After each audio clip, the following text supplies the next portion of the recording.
అంతర్జాతీయ సార్వత్రిక ఆరోగ్య కవరేజీ దినోత్సవం సందర్భంగా కరీంనగర్ జిల్లా న్యాయ సేవాధికార సంస్థ ఆదేశాలతో నేడు కరీంనగర్లోని ప్రభుత్వ మాతా శిశు సంక్షేమ ఆసుపత్రిలో విస్తృత అవగాహన కార్యక్రమాన్ని చేపట్టారు. ఈ కార్యక్రమానికి వెంకటరమణ ముఖ్య అతిథిగా హాజరయ్యారు. సామాన్య ప్రజలకు ముఖ్యంగా ఆసుపత్రిలో చికిత్స పొందుతున్న సందర్శిస్తున్నటువంటి వారికి ఆరోగ్య సంరక్షణ హక్కులు, ప్రభుత్వ ఉచిత ఆరోగ్య పథకాలపై కూడా పూర్తి అవగాహన కల్పించడమే ఈ యొక్క కార్యక్రమం యొక్క ప్రధాన లక్ష్యమని deputy legal aid defence council Tanuku Mahesh అన్నారు.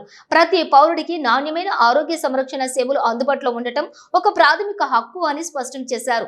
పేదరికం, లింగ వివక్ష లేదా మరే ఇతర కారణాల వల్ల ఆరోగ్య సేవలు అందకుండా పోకూడదని, అటువంటి వారికి న్యాయ సహాయం అందించడానికి ఎల్లప్పుడూ సిద్ధంగా ఉంటుందని వారు తెలిపారు.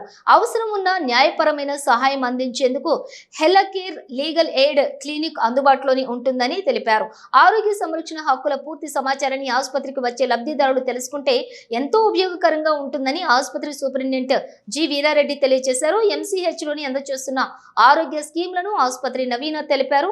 అయితే ఈ కార్యక్రమంలోని ఆసుపత్రి సిబ్బందితో పాటుగా ఆఫీసర్ రవీందర్ రెడ్డి, జిల్లా న్యాయ సేవాధికార సంస్థ సభ్యులు, ప్యానెల్ న్యాయవాదులు ఏ కిరణ్ కుమార్, ఎస్వీఆర్ కృష్ణ, పెరక రంగయ్య పటేల్, పారాలీగల్ వాలంటీర్లు గజ్జల రవీందర్, రేష్మలు పాల్గొన్నారు.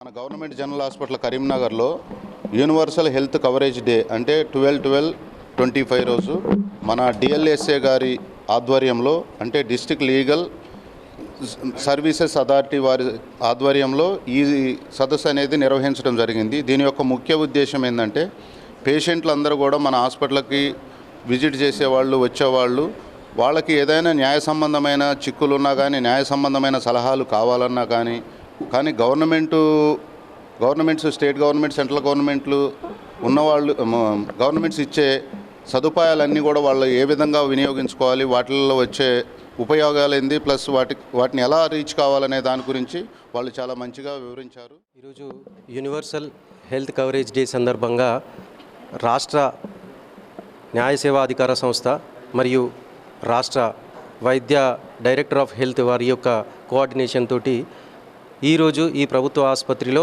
ఈ సమావేశం నిర్వహించుకున్నాము. దీని యొక్క ముఖ్య ఉద్దేశం ఏంటి అని అంటే, ప్రభుత్వం అందిస్తున్న, కేంద్ర ప్రభుత్వము, రాష్ట్ర ప్రభుత్వము అందిస్తున్న పథకాల గురించి, ఆరోగ్యపరంగా ఆయుష్మాన్ భారత్ కానీ, లేదు అనంటే ఆయుష్మాన్ భారత్లో రిజిస్ట్రేషన్ చేసుకోవడం కానీ, ఎమర్జెన్సీ ట్రీట్మెంట్ని గురించి కానీ, లేదంటే మెటర్నరీ అండ్ చైల్డ్ హెల్త్ వాటి గురించి కానీ, ఎటువంటి చట్టపరమైన సమస్య వచ్చినా కూడా, ఒకవేళ వైద్యాన్ని నిరాకరించినా కూడా, ఎక్కడైనా కూడా ఎమర్జెన్సీ మెడిసిన్ అయితే కనుక, ఎమర్జెన్సీ ట్రీట్మెంట్ని కనుక ప్రైవేటు ఆసుపత్రులు అయినా కూడా, గవర్నమెంట్ ఆసుపత్రులు అయినా కూడా వైద్యాన్ని నిరాకరించడానికి వీలు లేదు. ఒకవేళ నిరాకరించినట్లయితే కనుక న్యాయ సేవా అధికార సంస్థని సంప్రదించి వారికి న్యాయం చేకూర్చే విధంగా కృషి చేస్తుందని తెలియదు.